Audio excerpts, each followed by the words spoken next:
start with a panel discussion. Welcome the moderator, Tatjana Ristić from Serbian Games Association, and we've already met Julien from the Game and also Selena Savić from University of Amsterdam, Miroslav Mićević from App Software, and Ljubiša Bojić from University of Belgrade, Institute for Philosophy and Social Theory, and also from Digital Society Lab. Okay, so Tatjana, please. Hello everyone. Unfortunately, Ljubiša could not join us today, but I think we have a great selection of panelists, and I will say a little bit about all of them just to get you introduced further than just on name basis. So Selena Savić is from the University of Amsterdam, where she researches proto-history of AI. And Julien, I hope you already had the pleasure of hearing his presentation, which was, I must admit, a bit worrisome, at least to me. And then we have Miroslav Mićević, the Chief Operating Officer from Software, a company behind one of Serbia's biggest titles, and that's Scorn. So welcome to the panel titled Ethical Considerations and Player Experience, AI in Video Games. In the previous session upstairs, we had an interesting discussion at the end that's a perfect introduction for this panel, because we were discussing moral education and using games in moral education. So I think we will have an opportunity to continue on that. So first I would like to ask Selena to address the biggest elephant in the room. And well, not the only, but definitely the biggest. And that's regarding today's topic. How ethical is it to use AI, given that it's trained without the consent of the creators?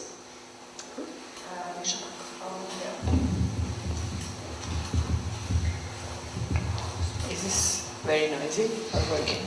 Okay, so thank you for this lovely introduction, and also for organizing this panel at this conference. I think it's very important to address all these elephants, or whatever they are. So I would like to say to this question that is very broad, like is it ethical, that I feel very uncomfortable answering it with a yes or no, as it somehow is not a simple question, and thus we should not just like stop using AI. I do recognize my own and others' fascination with AI as something that can generate the unexpected. Well, the AI, I mean the generative AI, and the tools that we have now available for free on websites and on all sorts of platforms. So it's very, very accessible in terms of like given internet accessibility and given the accessibility of these tools to use keyboards and screens.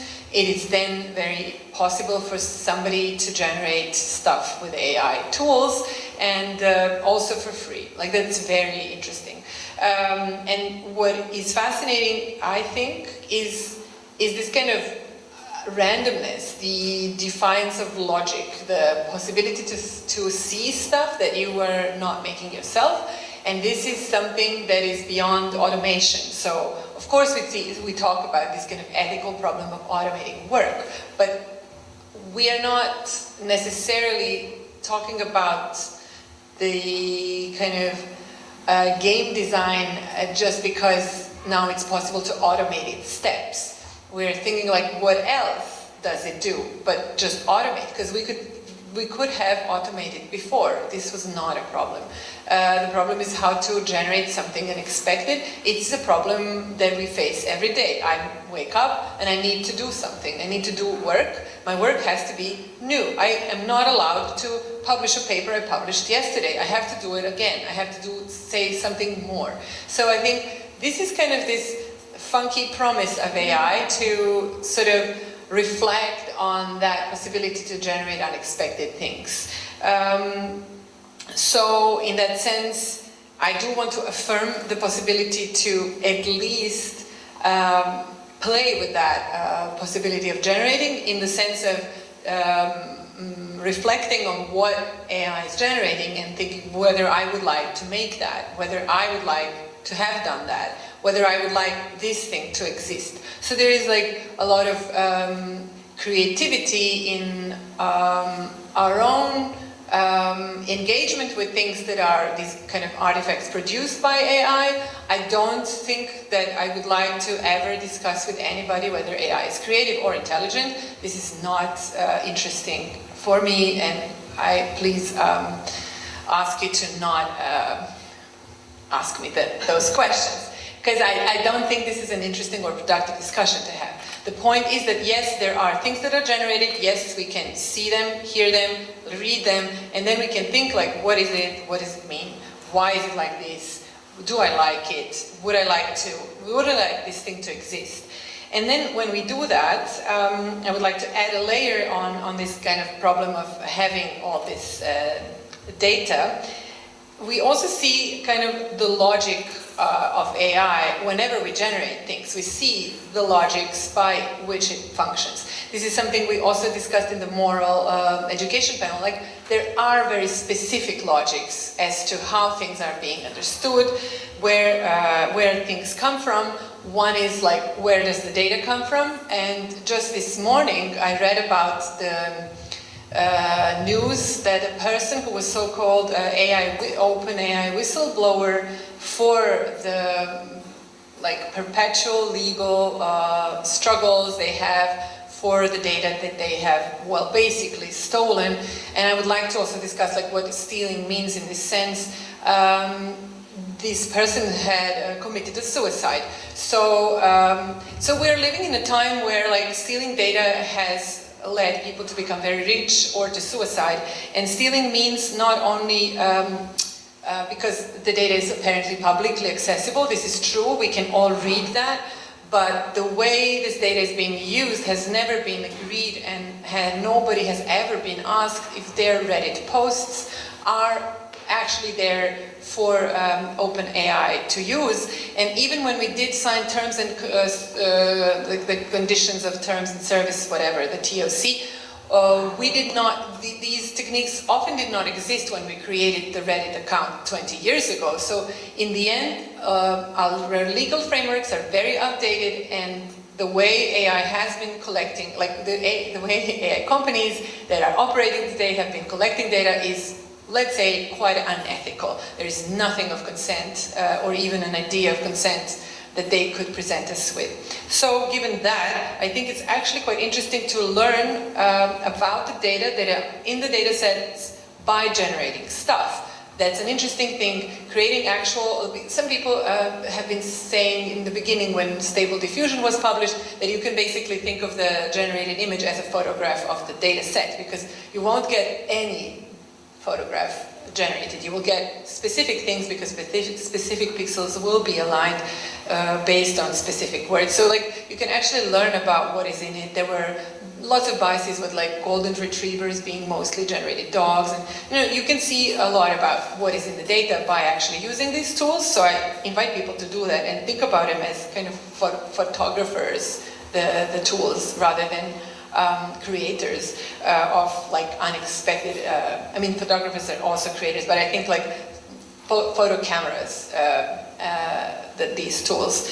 And last, I'd like also to say that besides the fact of data being kind of unethically collected, there's also a big history of statistics that is very, very problematic, and that problematic is too low term, but statistics has history, and this is something we should know, and I'm happy to talk more about that, but I don't want to take too much time. Well, I think we have a perfect opportunity here for maybe some pro et contra, because we have you that are a representative of the academy, and then, the academic approach to this issue, and then we have two people from the industry, and Miroslav is kind of a middleman because he also has a background in philosophy. So I would ask you to join an open conversation about this, critical of course, if you wish so, if you have something to add. Sorry? Your question? If you want to connect on what Selena has been saying. Yeah. It is super complex question. I expected to be here as a representative of the games industry because my philosophical background was a little bit like rusty. And I would really like just keep the distance of interpreting this. So, yeah. Of course. So, Julien, would you like to comment? Yeah, I'm more of a pragmatic guy, so I'd say that I mean to disagree with the fact that it's unethical use of data. I think that machine learns some people will make their mind reading stuff online. AI is kind of an approximation of all that. You don't really have the exact content. It's taking huge database, and each one is small bits that help the neural network to better understand it. So it was done to be discussed online. People say things in the same way that I'd say all the students are looking at artists, looking at their painting, studying their painting. The AI, is also doing that. It's finding features, things that they can reproduce, how you can generalize those traits in some paints, and then try to reproduce it. So in a way, that's not very different from the way the brain works. So if our brain are able to work in such way, and we are able to create value from that, the machine can approximate that, and then why would it be like only a copy? Because when you're an art student, you don't pay rights to, like all the painters you get inspired by. So it's a very hard point, and I think that, as an AI user, we see that the question is, does it mean something for the audience we're creating the games for? Do they make a difference between an art that is generated with something that has been done by a human being? And if the answer is no, is what reason should we have not to use it in a way? Okay. Well, since the both of you feel more comfortable with practical questions, I have one for you, Julien. Are we witnessing a shift where the value of a video game is being redefined, moving from artistry and prioritizing efficiency? Yeah, clearly that's one of the, I'd say, warning signs I've seen now, is that publishers, at first there were all those, it's not really ethical concerns. Big studios don't want to use AI because they fear some big trials and they have to pay lots of damages. So for now they just wait for the lawyers and governments to decide what to do with the data laws. And so they're pretty protected with that. But the thing is, usually it's the common good that's gonna define how the industry works. For instance, with music, before we had Napster, you could download whatever you wanted, and in the end it's okay, distribution is now digital, that's a new shift, it's a change. So they were trying to make laws to prevent music to be exchanged online. Steve Jobs came with the iPod saying titles will be bought one by one, like before. But you had contenders like Spotify who say, okay, the common usage could be that, okay, you can listen to anything you want, because that's how distribution now works. You just go on streaming website and that's the next step for music. But Steve Jobs said, okay, we are the market maker at Apple, we're going to decide how you consume music. And you see that the common goods prevailed. Apple wasn't able to stop Spotify progresses. And now they have launched Apple Music, because what is important is how the market will behave. And what I see is that we have tools that kind of demonstrate the ability to create content, and people don't necessarily make a difference. At the beginning of AI images, they had the generator was struggling with hands. There were lots of people who were like, oh, look at the guy, he's got six fingers, so we know it's AI. So people laughed at that, but then it started to be harder and harder to make a difference. And now no one is really making a difference. And at the beginning, some publishers said, oh, we don't want much to hear about AI. But now we've seen a shift. It's more like, if you're a game studio that say we don't want to use AI, it becomes kind of a red flag, because it means that you don't want to be efficient. Your game gonna cost a lot more. I was talking in my previous talk about having games that were made by 3,000 people going to be made by 500 people. So it means that if you wanted to keep the same way of making game, you would pay your game 6 times more. Is that what people want? They want to help human and pay 6 times the price for the game? Not sure. So that's why I think that AI is like pushing really strongly, because those changes are really, I'd say, defined by how the market will react. Okay, thank you. And Miroslav, Selena, would you like to add something on this? Yeah, It's your turn. It's my turn.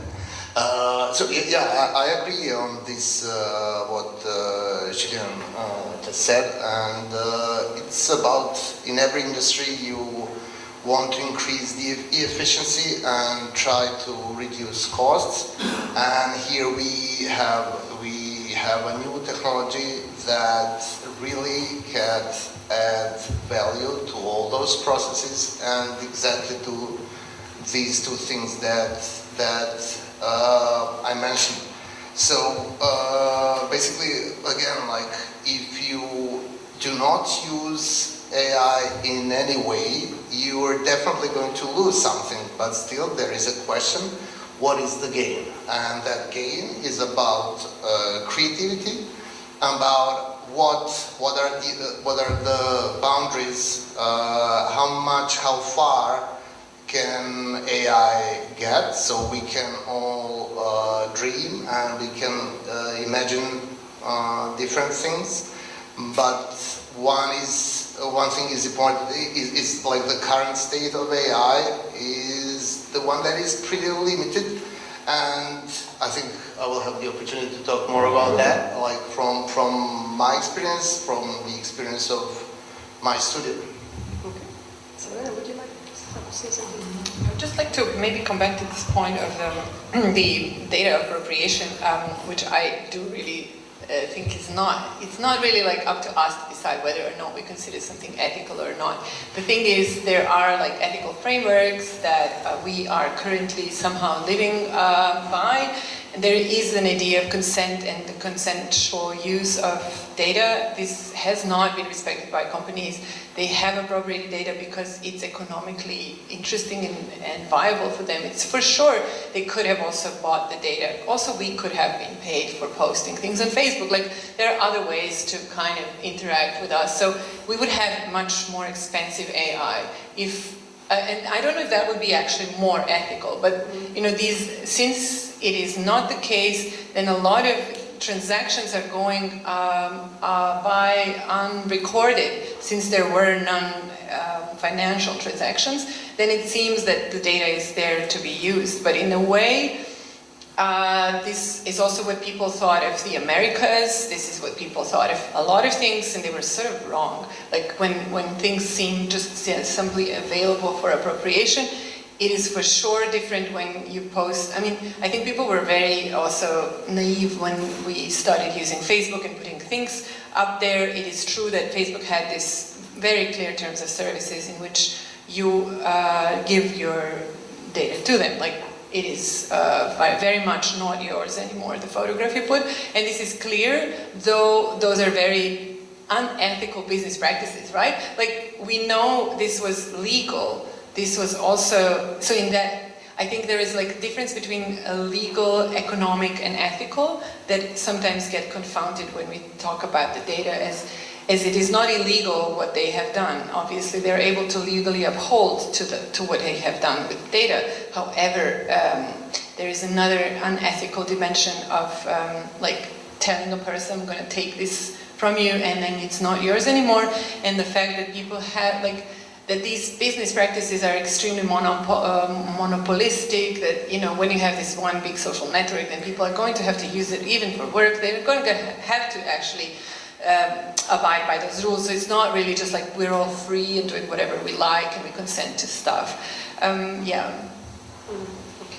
I can give it back to Miroslav because I want to give him the opportunity to continue on what he touched upon. So, in your opinion, how can we balance AI-driven innovation with maintaining the human touch in video games? Yeah, I just want to do one step back because I wanted to add that in history, practice always showed that regulatory practice is always late, especially when we are facing advanced technology like this is the case. So, and the mess is already done. So I don't know how you can revert it any time if we get like the rule of law that I cannot understand that. Like I cannot imagine that. No, I would not suggest that we go back. I do study product history though, but I think there are other ways of, yeah, we can talk about that. Yeah, sure. Very important. I would like to. Yeah. So your question was, sorry. Oh, so again, how to keep the human touch with all this AI-driven innovation? So I believe it is needed. But first of all, there is, I would like to make a distinction in between how you perceive and how you understand video games. So one aspect is you can understand them as entertainment. The other one is you can understand them as art medium. So if you are doing art stuff, if you want to express ideas and you just use games as a medium for conveying your message and your idea to broader audience, to players, and so on. I believe it's like that, as you said, like human touch is the most important thing because there is an idea behind that, and that is your idea, and you thoroughly thought how to use the means that you have available in the framework of video games to articulate that message and that idea and to create some experience that will be substantial and that will make a player or players think about what you wanted to do with that game. What is the message that you wanted to send or what is the feeling that you wanted to send. And then on the other side you have like games as entertainment. I think that the usage of AI technology, generative AI, is much more meaningful in that space. And also there is one small space. I don't know. Maybe we'll talk about that later. And that is like some dark usages of AI. Just one step back. Why I'm saying all of this? So whatever the input you give to the model or whatever, let's say an AI device. So like quote unquote, it will give you an output that is basically uncontrollable in a way that is important for you if you're doing video games as art. So that's basically the biggest point of all of that. And simply, if there will be a future in which we will have like AI as a conscious entity, then maybe we can speak of that, but for that to happen, there needs to be other things, other like hypothesis needs to be correct, and that is if I can reproduce all the processes in my brain, that would mean that there will be an emergence of something like consciousness or understanding. That is, from my opinion, important for doing this kind of games. For entertainment games, which are more based on systems, procedures, and patterns, that's a really big space for AI, nowadays AI, to play an important part.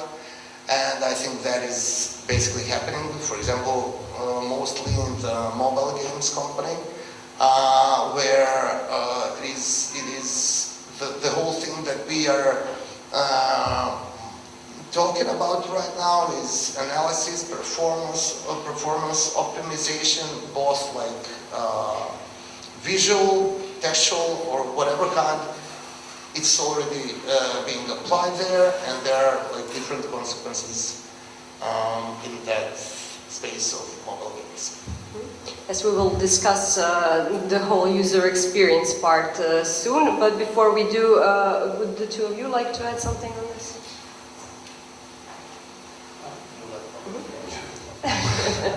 No, I think that's really true. You're going to really have to tell, but that's like for movies. For now, you have blockbusters that everyone go to just to relax and chill, and then you have more brainy movies where people really have something to tell about. And blockbusters, it's more about having everyone satisfied. And RC is more about finding your niche and doing that just for the sake of art, because you have something you want to tell. And maybe it will resonate, maybe not, but that's not driven by the economic factor. It's more about what you want to tell. So I think, yeah, we're going to have that human competence that's going to stay for the people who are looking for such experiences. Because the creator is going to have a lot more powerful means to create what they want.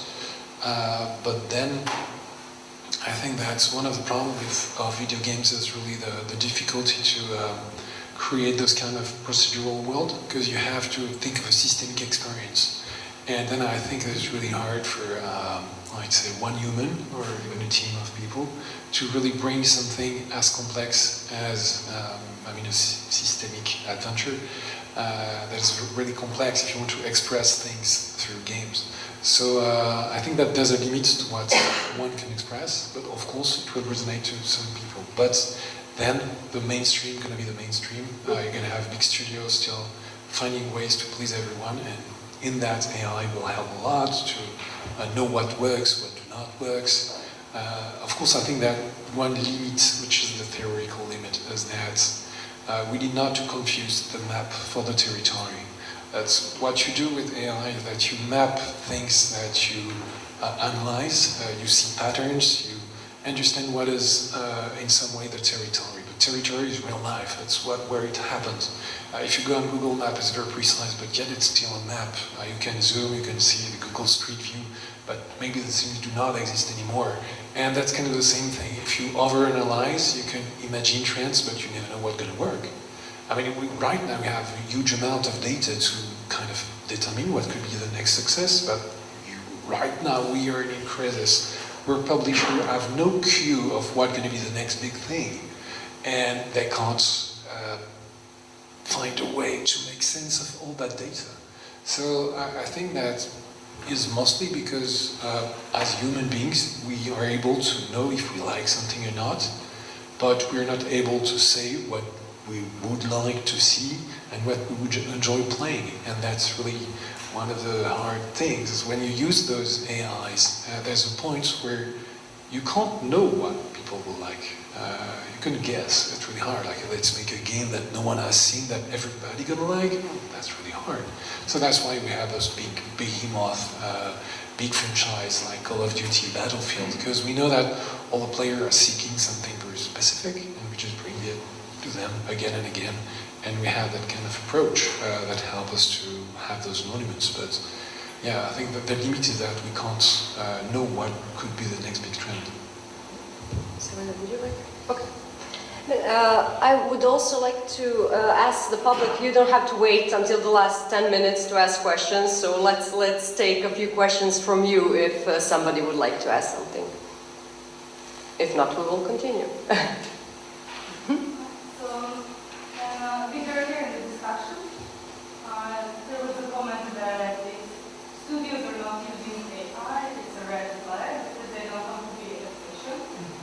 We have to keep in mind that there are platforms such as Steam and HFIO that are very against some aspects of artificial intelligence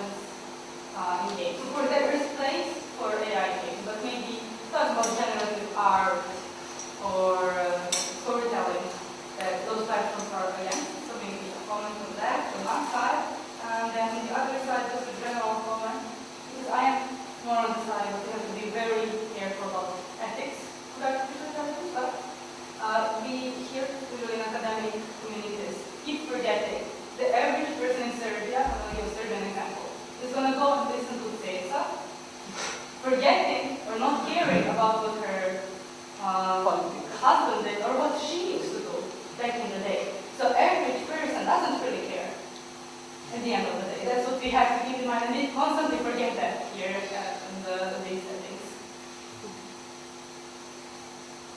So, yeah, I may have a comment to say. It's a very heartening topic, so thank you for bringing it up, but also let's somehow try to move on.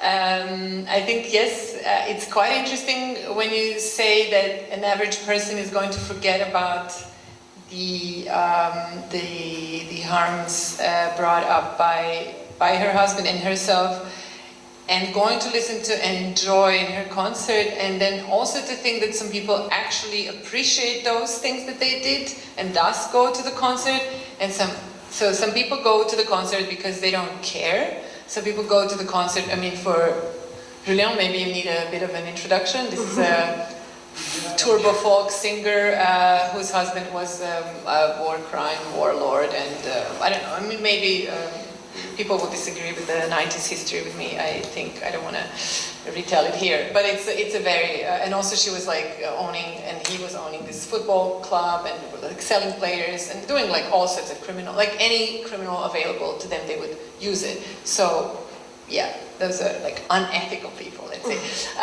But you know how people are able to be unethical in a society.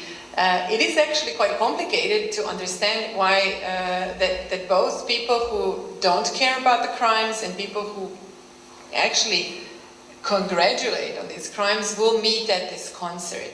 And that's also people who will meet at the Stable Diffusion website. So we will meet there, I will go there, you will go there, and everyone will go there, and we have different backgrounds, and it's very important to like recognize and keep this difference because we will also do different things to it. And I think when we speak of this kind of reducing the price or doing like, it's never really so simple. I think you pointed out at the moral discussion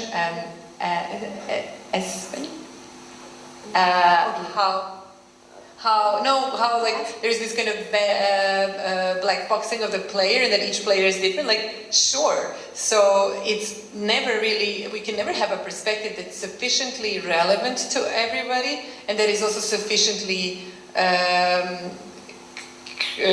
correct to not actually foreclose certain differences that may be important. So it's like always about finding this boundary, and I think that maybe is all I wanted to say about this Theta example. I don't know. About just a word on the platforms. What they do is to prevent to have AI crap that is shoved up with flooded by titles. That's just what they avoid. But they can't know if we have used it in-house. For all the intermediary steps we have within our studios to use Midjourney for concept arts and iterate a lot faster, they can't have any view on that.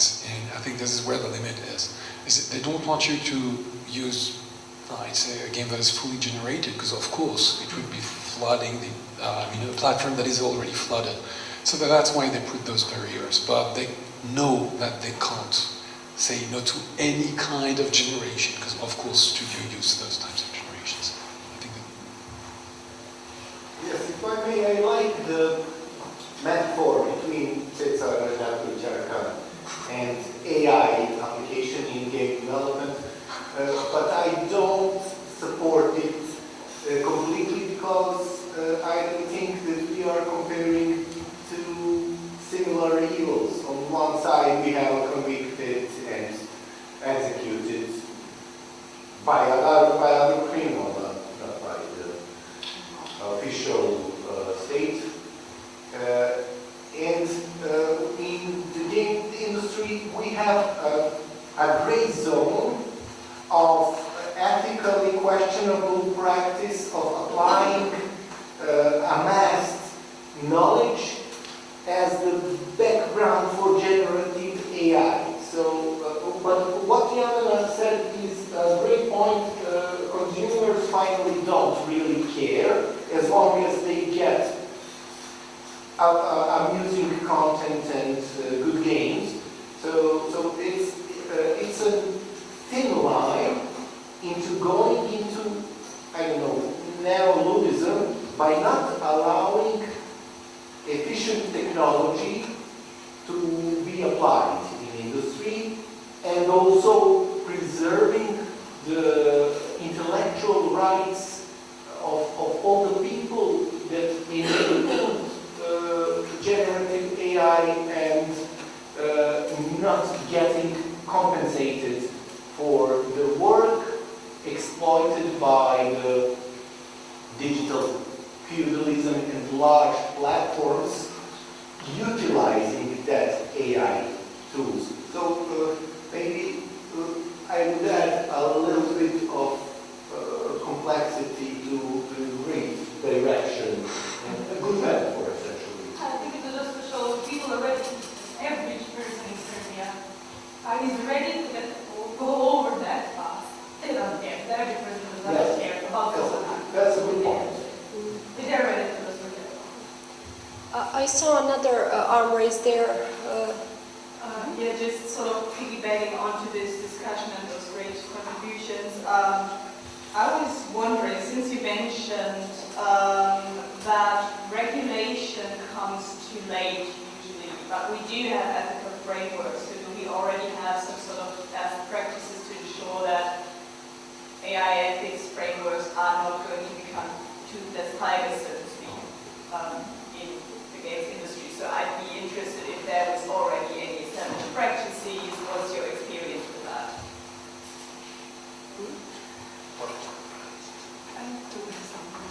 Ethical practice, like I don't know, like also this is where ethics gets kind of worn out and not really upheld. Yeah, so it's true, but I'm currently in a group of researchers in Amsterdam who are writing a paper called Situating AI, and we're talking about like how to actually talk about this problem of ethics without necessarily relying on existing like legal regulatory frameworks, which are always, of course, so they're claimed to be behind. Some people who are working in these claim that they're not behind, but just that they're never respected. And so, in a way, like we're in the same situation, whether they're disrespected or non-existent, they're not applied. And so, indeed, the question is like how to think about these things situated and not universal, not for everybody. Not everybody loves Teta, and also not everybody is thinking when they're going to the concert about what are the other implications. So situating Teta also, like what are all the things we should know when we go to this concert. Yeah, so I think that it's actually tricky. There's AI Act, European Act, which is about that they also, people critique a lot as being not community-driven, but sort of risk prevention. And so that thus is kind of also like a very police-like document rather than, it doesn't seem to be from the perspective of the user, and so on and so on. But yeah, I don't know if we could really objectively say that they're late, but that there is a discrepancy for sure. I have two things to add. The first one is that sometimes I mean, it's okay to, let's say, find all the ethical problem. Thing is,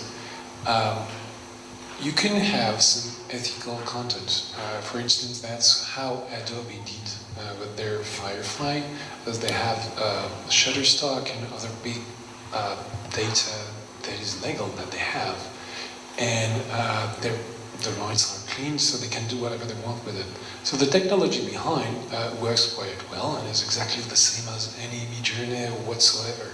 Thing is, with AI, we are making great progresses, and I'd say that this is two separate facts. There is one which is the ethical question, which needs to be addressed, and in parallel, the technology is going to evolve to have, I'd say, all the legal lines to be clean.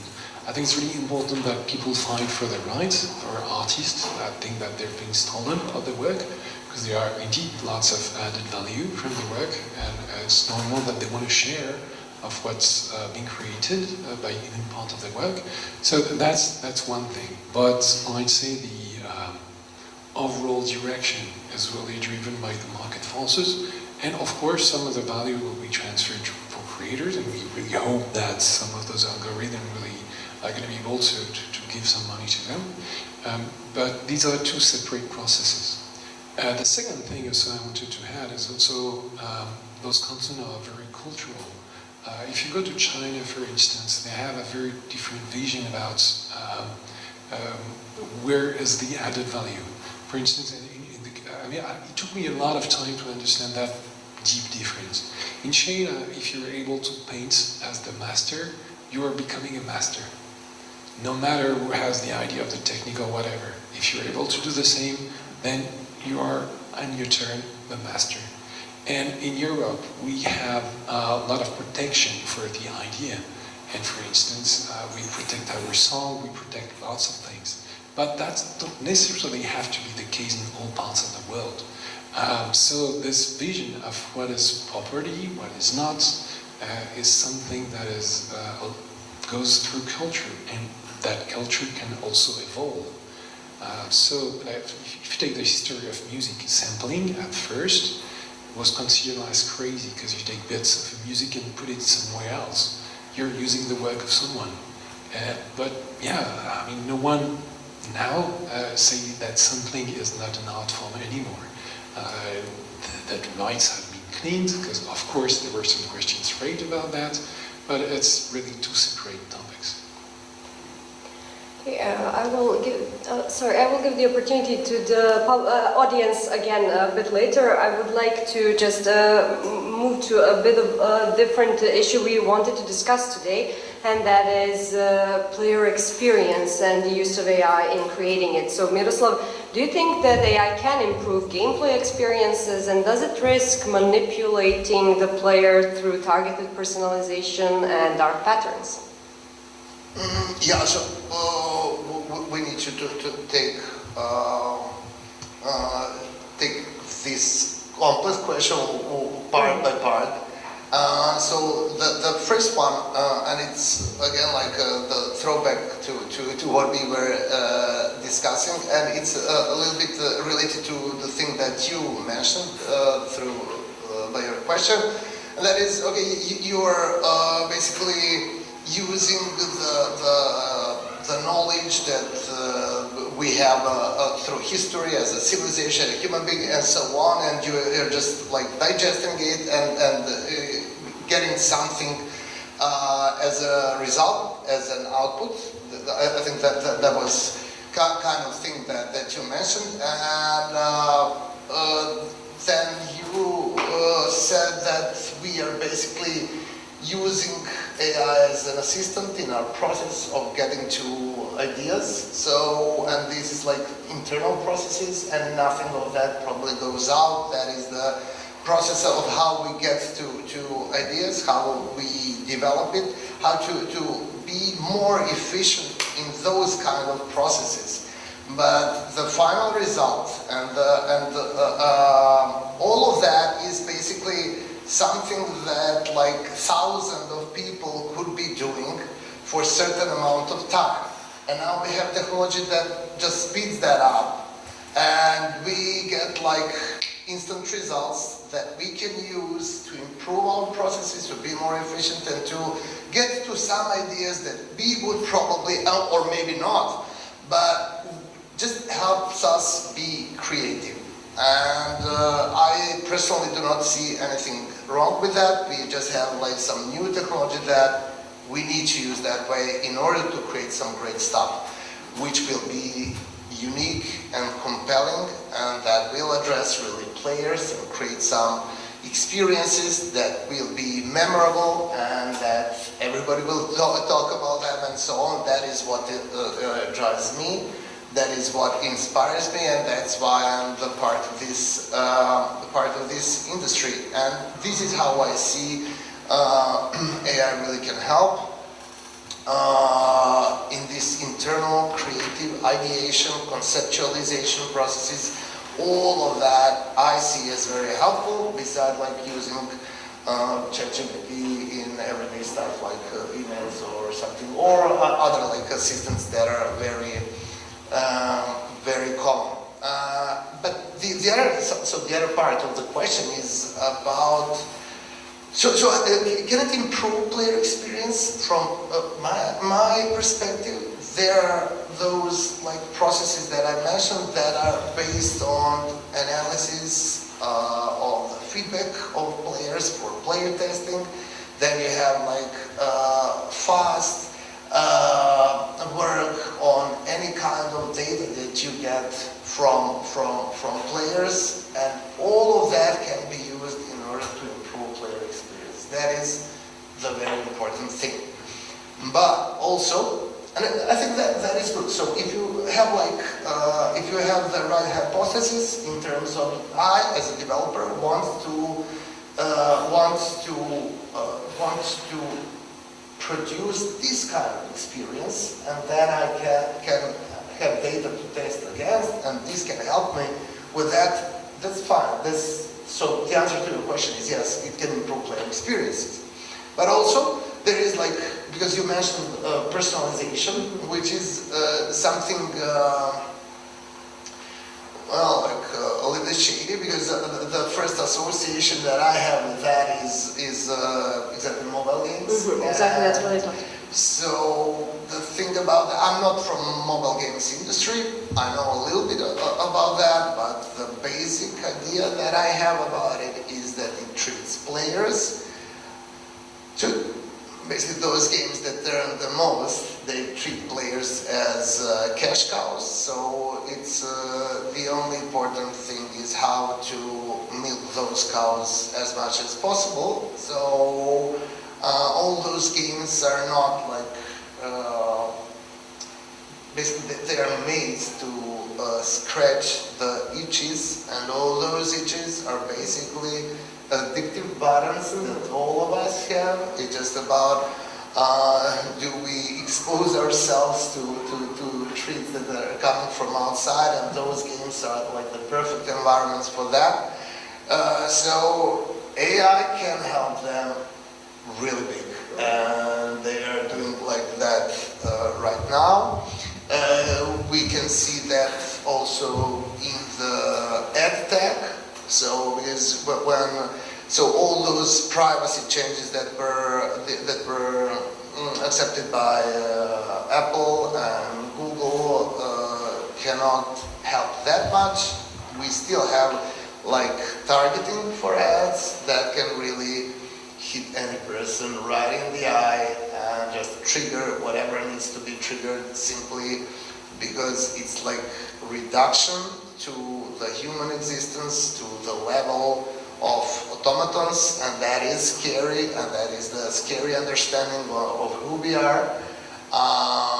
But like last 10 or 20 years really showed that there is that system in all of us, and that we should be aware of it, and to decide by ourselves what we're going to do with that.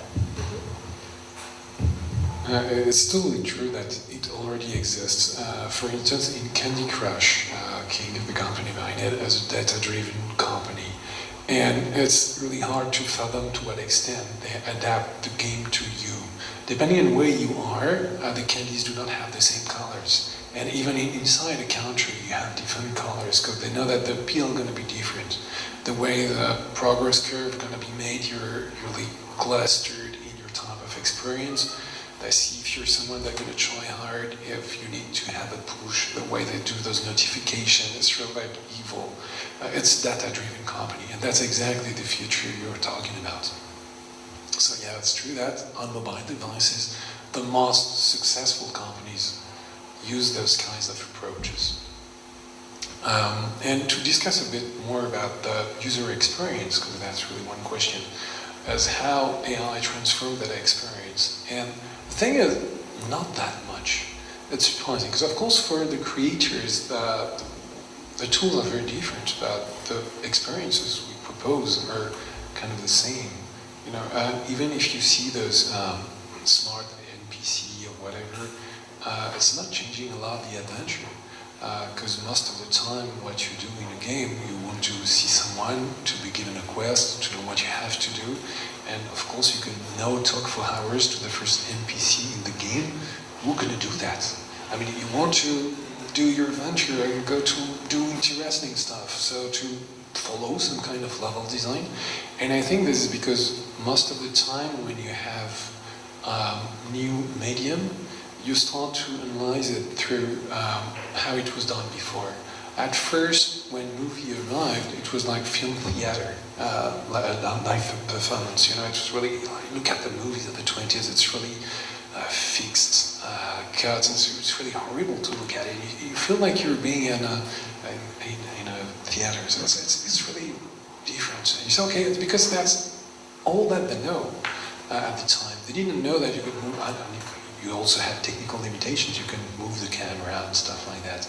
But you see that they were doing the previous arts they know.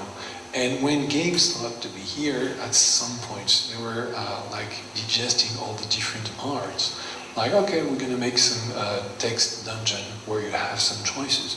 Then you say, okay, and you were able to move, so we eat like all the 2D. Then we hit the movie industry because we were able to put cinematics. And then you say, okay, the game is not about cinematics, it's more about finding some interactions and to create interesting things. So I think that with AI, what we might see coming is really a new medium, because you're not using the same rules.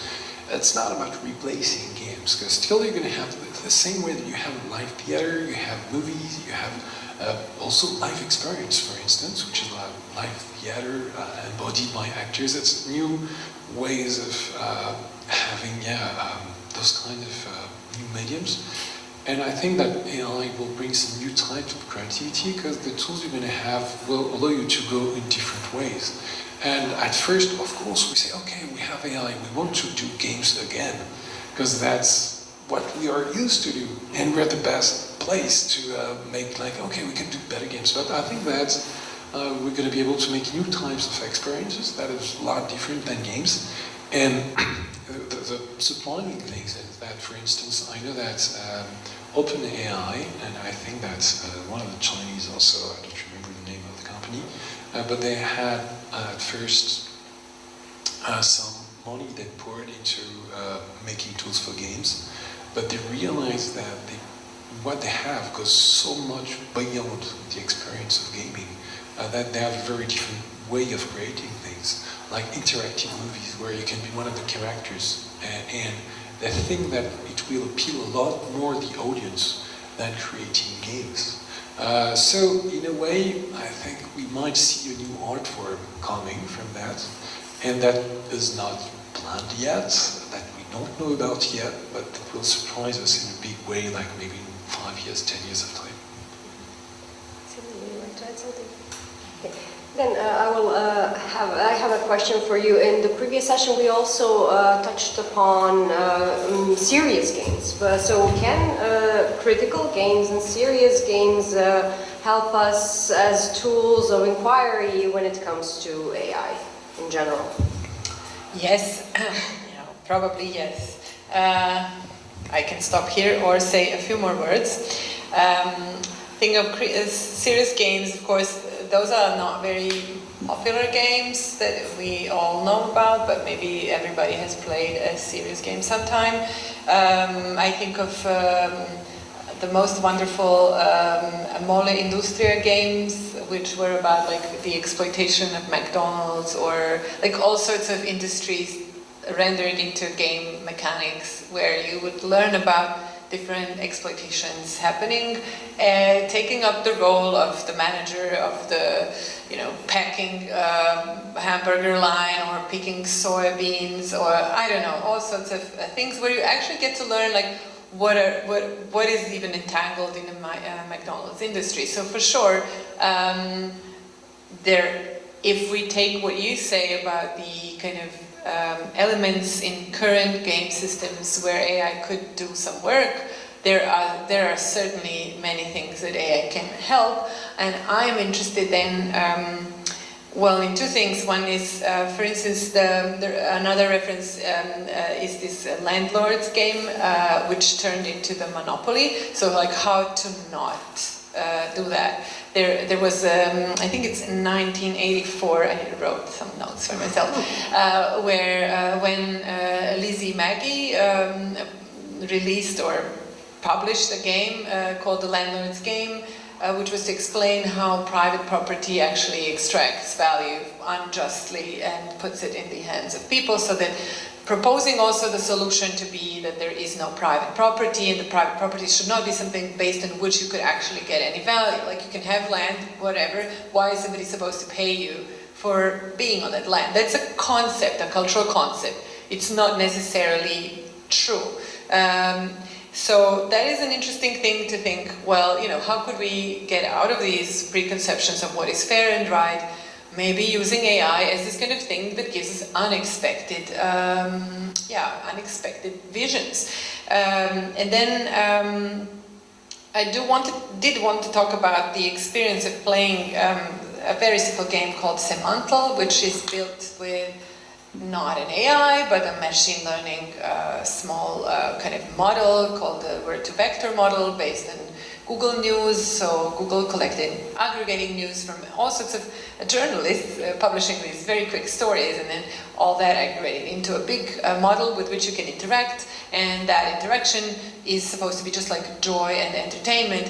When I played it for the first time, I was looking for the word, and I think you have heard when we met at the conference where I gave this previous talk, like the idea is just to play and find the word of the day, but I was unfortunately looking for the word which turned out to be grave, but unfortunately also I was advised to look for differences in terms of whether it's an adjective, or even though the Semantle does not care about these semantics, they are sort of encoded in the model, so adjectives will be somehow related to each other, and so also are words that are more or less related to men or women. And so when I asked this model about men and woman relation, the word was much closer to women, and I was looking for all sorts of femicide issues, but actually it is somehow so that in this bag of words, the word grave is closer to the word woman than it is to the man, and this is something that you find through play, and that is something that interests me. Like, how could I actually play with these AI models and find something that I'm maybe not looking for? Speaking of that, I would like to ask everybody about these questions of thought experiments, because we are all here speculating like what will happen and how it will happen, and we're trying to think, this is something we're really working hard on. How will it be afterwards? What will happen? How is this going to affect me? So we're always sort of experimenting in thought, and I see, who knows, who has ever heard of something called the Rocco's basilisk? Do you want to give us a brief, or should I do that? I'm not sure if you should. You can. But, okay, so basically it's... you're doing something very wrong. Yeah. Don't do it, but do it, please. Okay, I don't do it. So I'm not afraid of AI, I'll do it. Rocco's basilisk is a thought experiment in... Yeah, I know, but I am not afraid, I said. That presumes that in the future there will be such a sentient AI which will, because it originates from today, keep some record of how it came to be, and thus it will be inclined to, it will also be always caring for its own well-being, right? And so it will be a self-interested AI, sentient, and with great memory, remembering how you talked about it and thus it will be inclined to torture me if I had not contributed to its future well-being. So it's a thought experiment in which, like, we're all now under this new upcoming regime of the Rocco's basilisk, which will eventually happen sooner or later, and we will all be tortured if we have not already today started to work for it. It's a kind of self-inflicted punishment from a potential, I don't know, do you think I did it justice? Yeah, you just didn't, you forgot to say torture forever. Forever. Only if you knew about it. Yeah. So now you're all... Yeah. So we spoiled it for all of you. And this is why I thought what I would really like to do here is to ask us to think, what AI would we like to have, how could we even think? As you also, I think, rightfully pointed out, we're kind of not really good at saying what we want. We know whether we like stuff, but we don't know what we want. We don't know really how to say, oh, this is the AI I want, and I don't want it like that, but I know when I see it now, I don't really like it, so I would like it to be better. And so I think what my biggest challenge for communities like this one here and other communities in which I move sometimes, and I'm lucky to be doing that, is like, how can we say what we want? Like, how can we practice? How can we even use AI to say what we want? But just like, how could we turn the game from trying to understand how to accommodate for this AI that it seems to be coming? It really, like, I sometimes feel like we're living in the Rocco's basilisk kind of world, in which we're trying to find, and so hard to try and find ways for which AI would be useful.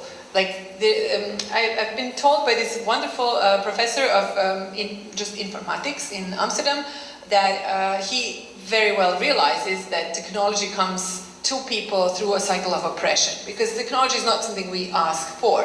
It's not that we all ask to have the OpenAI company who will then open AI and then like do legal suits with their co-founders and do all sorts of mess.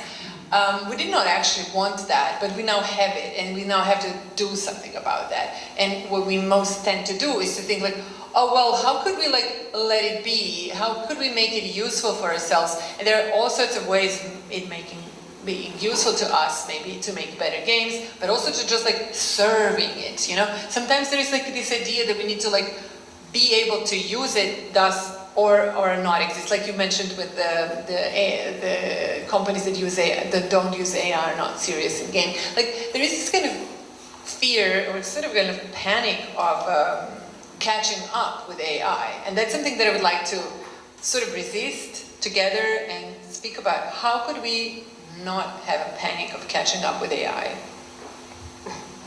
Well, while we are talking about the future, and Julien already gave some predictions, but I would like to ask a more general one. Like, what do you think AI revolution means for the future of the industry and of video games? You've talked about these aspects a bit, so I would like to ask it like a final question on my end, and then let the audience ask more. I'd say that if things go right, we're all going to have a lot more time to enjoy and do things we like, because AI will take care of almost whatever we want. So we're going to have some time to play games designed by humans, and yeah, it can be nice because it's going to be a human relationship, and yeah, I mean, that's really a society question, I think. Because we have the means, and that the first time in human history that we're able to create like some virtual slaves without much of an ethical problem with that, because it can be an unconscious machines for most of them. So I think that, yeah, it can be a nice age, an enjoyable moment if we manage to get it right. The problem is that with those types of technologies, with I say way the world works, it's in that dream way of the future might not be the one we're going to have, because human emotions are not necessarily able to do good things from such big technology. So yeah, it's really up to us to fight for that better world, and I think that we've been in a world at relative peace for some time. Yeah, I'm in Serbia, so I'm not sure I'm the right place to say that, but yeah. So yeah, it's gonna be a new world, but we have to fight to make it a good world. Okay, Miroslav, would you like to add something on this? Restrain myself from philosophy, but no, I'm gonna do something on this. Like, I'm not too optimistic for the future, simply because I believe that there is something wrong at the core of human nature, which is something that has to manifest in certain social dynamics political dynamics, economical dynamics. And that's why we find ourselves in this very moment of history, and all the things that are happening around us is because that is like something that is emerging from our nature, and that's why we have like money to measure things, and that's why we have money to organize things, and that's why we have money as the expression of will to power, and that will never change. Philosophy check. Money. So would you like to? Okay, then I will let the first Stefan. So please ask your question now. One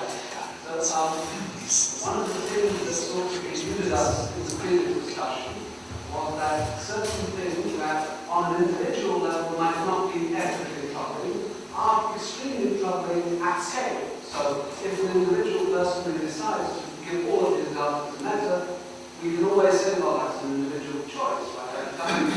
It becomes much more problematic when there's billions of them, right? So at the same time, like the fact that AI, algorithms and companies are just using this, let's call it publicly available, but it can only be things that are available in the public domain, right? That's not problematic. Anyone can use it, individual or business, right? Even then, the scale at which AI is doing it, right?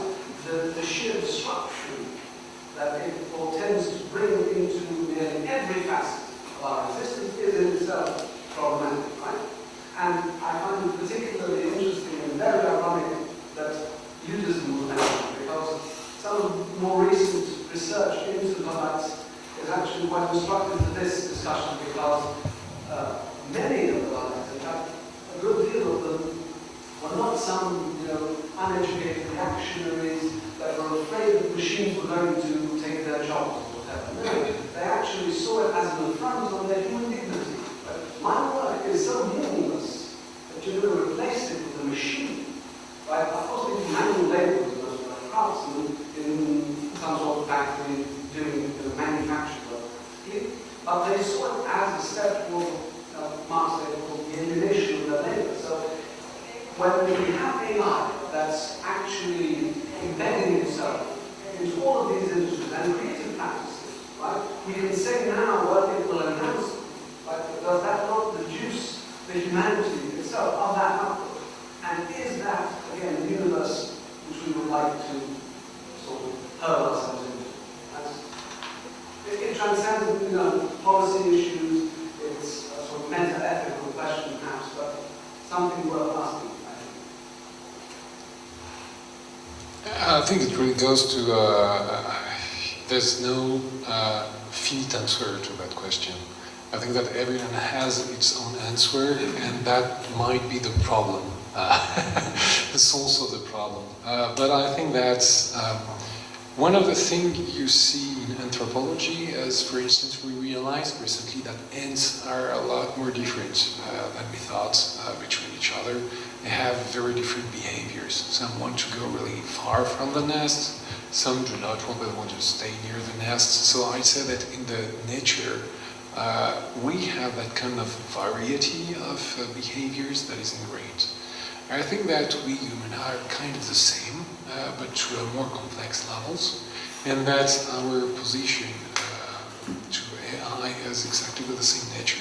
Some people will embrace, will say, okay, that's a good thing that Meta has all my data, that they can build some intelligence, and we'll try to say, okay, I have my Maslow's pyramid needs that is almost fulfilled, so I don't have much to do as a human except finding new ways of enjoying my life. So that's, I'd say, a quest that we're gonna each have.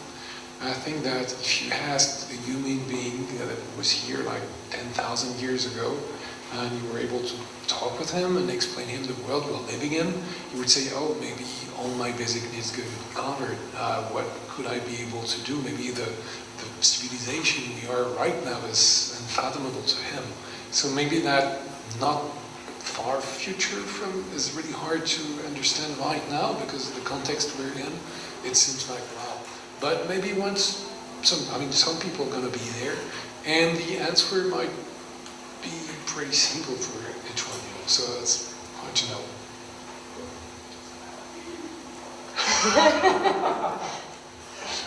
You already started philosophy, so you can't stop now. So we're playing dodgeball here. Okay. Well, not everyone has to answer, so we can take more questions. I saw another hand raised. He also has. Oh, sorry. Okay. So then we can start with you. Sorry. I wanted to ask, what are the levels to using AI in the industry? Because as you said, sometimes you can use it just when you get stuck, to not put your creativity down.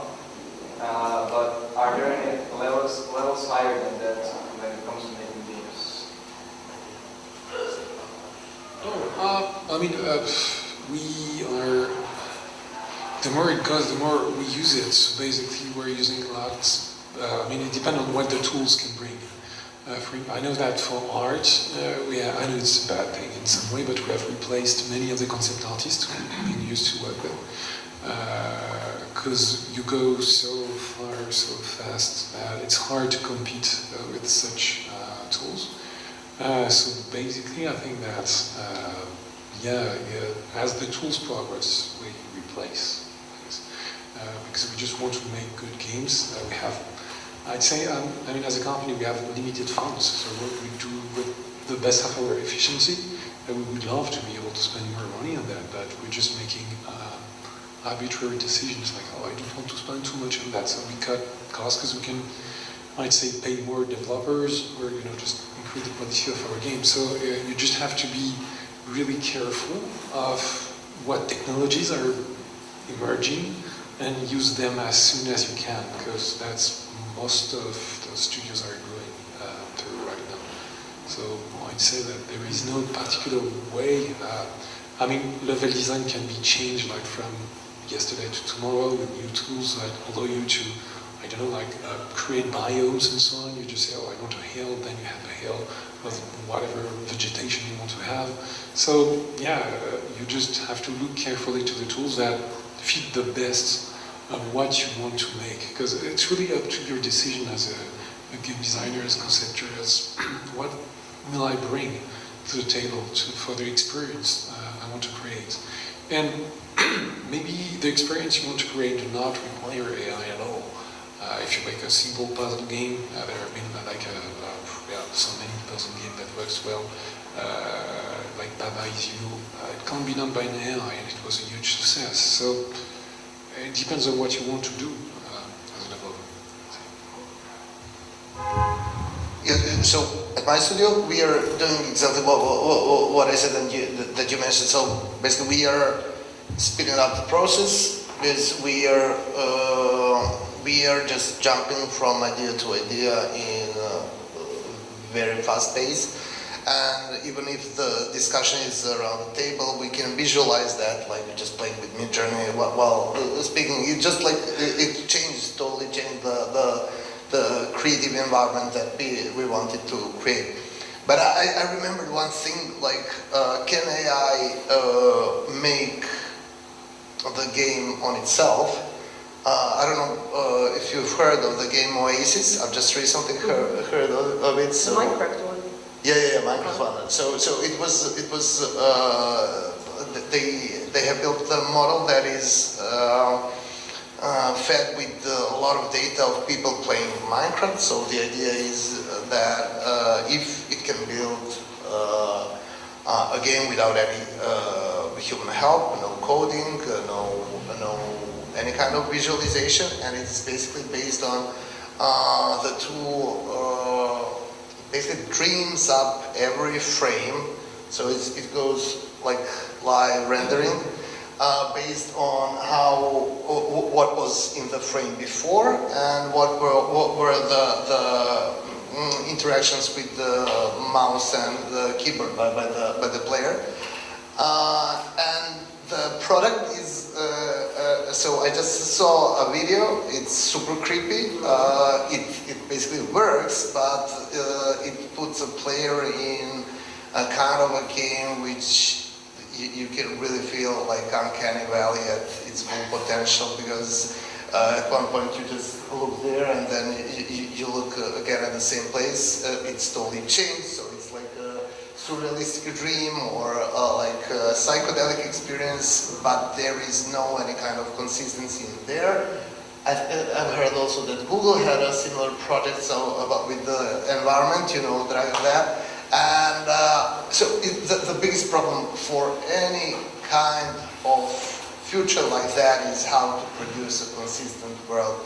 So there is actually persistent world. So persistency in everything that is created by this.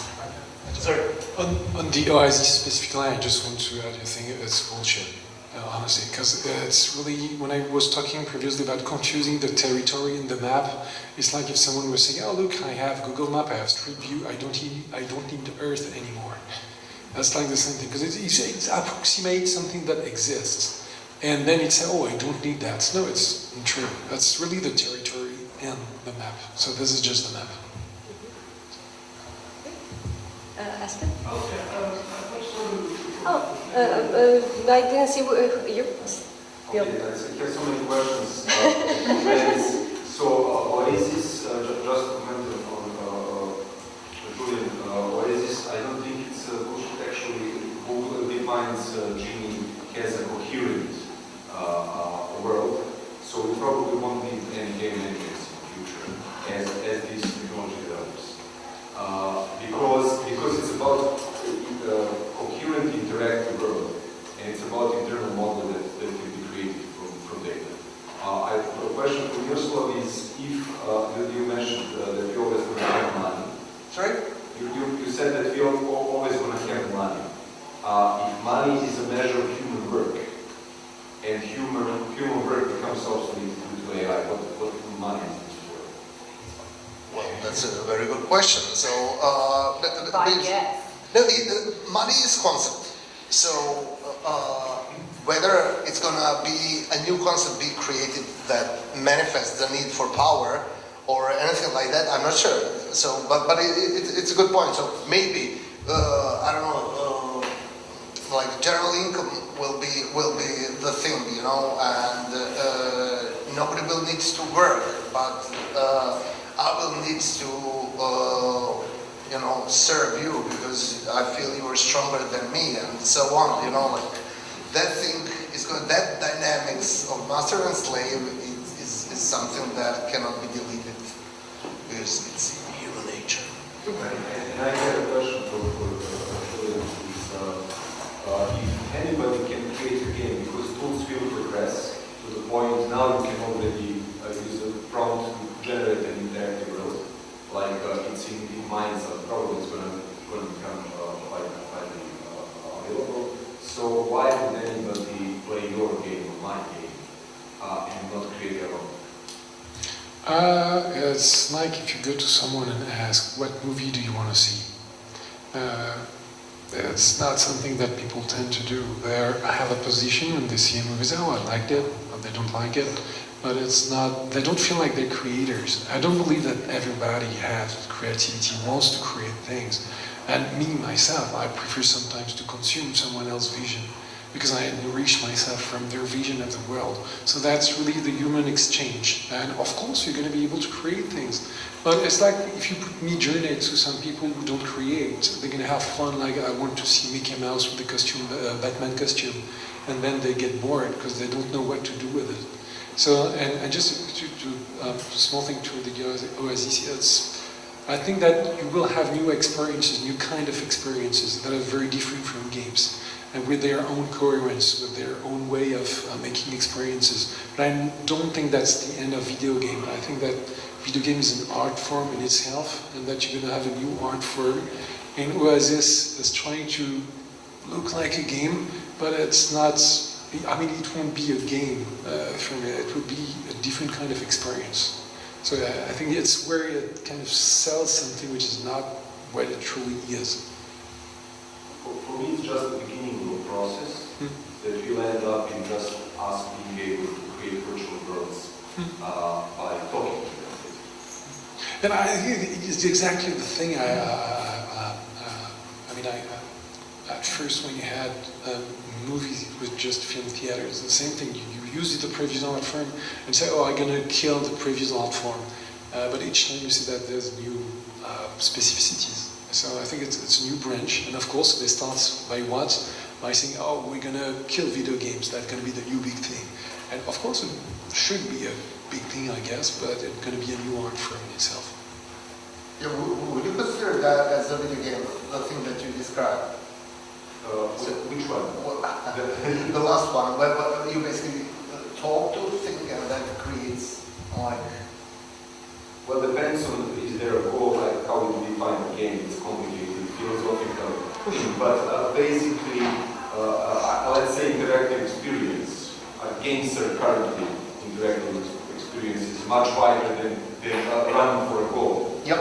You can have games which don't have a goal and we still call them games, even though goal directness was historically the point of games. Like we play games because we train through them to do things that are useful for the real world, like throwing a spear or shooting. Yeah, but I would agree that that would be a new kind of experience. I don't know if there would be a new category for that or anything like that. I agree.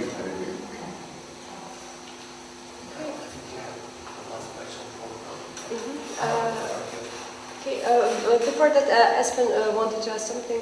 Actually, I have two observations. One is the game industry has been accused, mostly working apps for exploitative workers.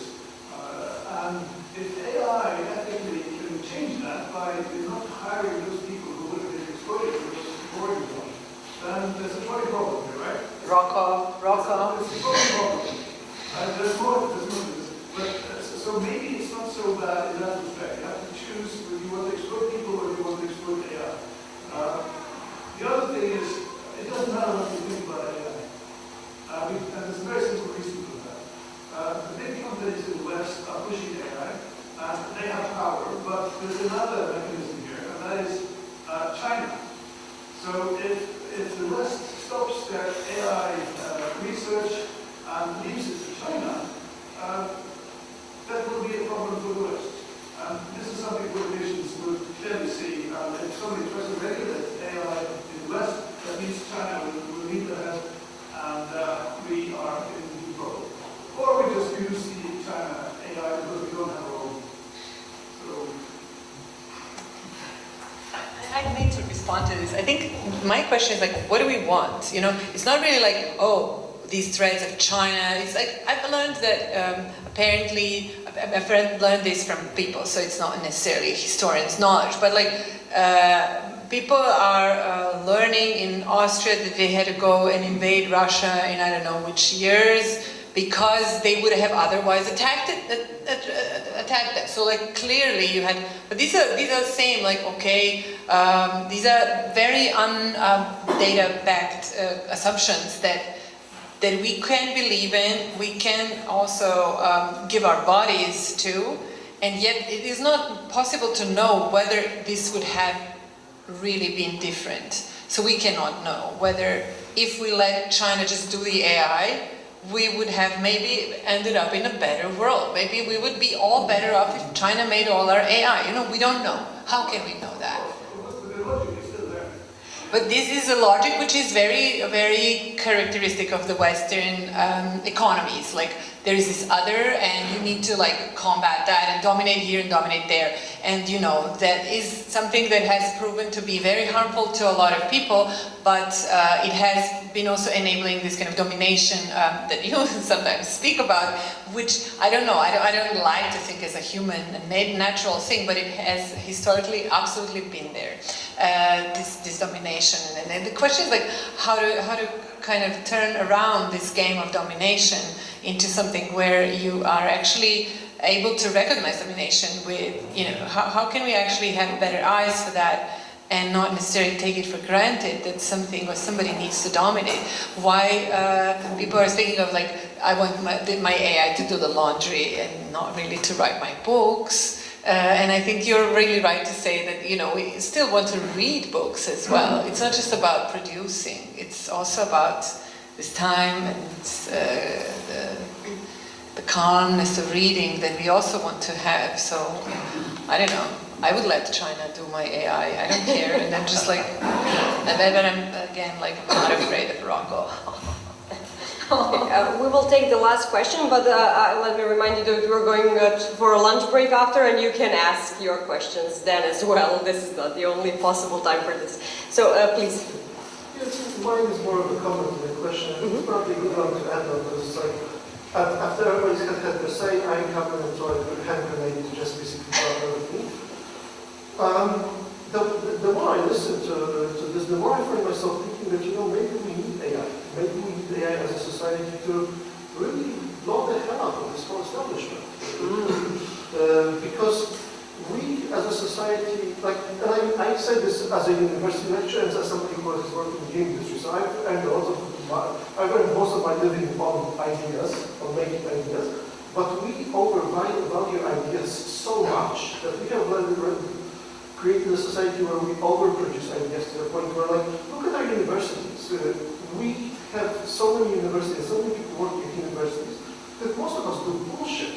We publish papers that 3 people will ever read, but we need them because we need them for our career, because we are assessed on that, and we need to find these tiny little niches where we can specialize, just so that we can continue our meaningless career at the university. And if AI can replace that, then perhaps that leads to some interesting conclusions. Perhaps we actually need AI and the disruption it causes to really radically look at how much we have placed ideas on a pedestal, right?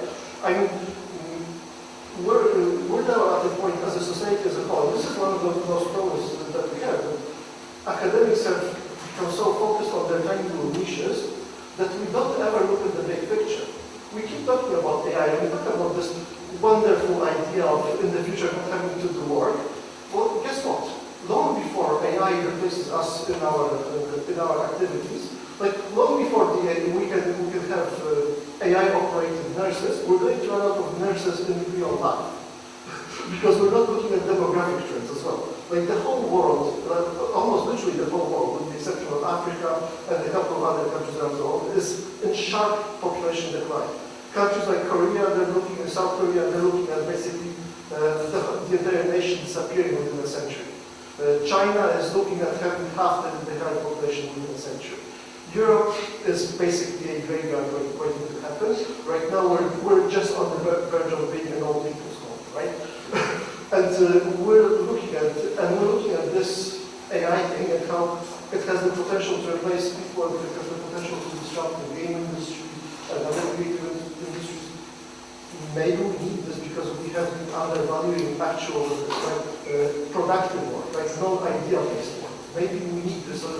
We look at our nurses and we look at the people who pave the roads outside, and we say, maybe we can undervalue their contribution to society. Maybe we can overvalue the contribution of the idea of creativity.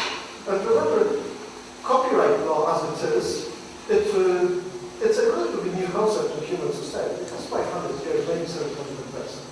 And the reason for this is because copyright, we talk about the ethics of taking other people's ideas and putting them into AI models. Well, there are some people who will make the argument that copyright itself is somewhere on the edge of being ethical or not, right? Copyright law as such was always a compromise. We acknowledge that you cannot own an idea, right? You can own a physical item, you can own your physical product, but you cannot really own an idea. But because we want people to produce ideas, we, as a society, we introduce this compromise. Well, okay, you can't own it, other people can copy it, but only after a certain amount of time. And remember, originally, this amount of time was 5 years after production, right? And since then, we have managed to get to the point where first copyright laws extended after the death of the author. Today, they extend 75 years after the death of the author, and I think in the US it's 95 years at the moment. So, it may be that the AI is the kick we need to kind of reevaluate this whole situation and to consider maybe we went too far. Maybe we've overvalued ideas. Maybe we've got to the point where, other things are undervalued currently, and maybe that's what we need. So thank that for what you know. Yeah, well, I think it's a good point for contemplation, and maybe that's the right time to end this panel and think about this and discuss it further, because, like I said, this was just the official part of the discussion, but the unofficial part can commence during the lunch break, and I guess it's time for that. And it's time to appreciate the work of people who serve the food. Yes.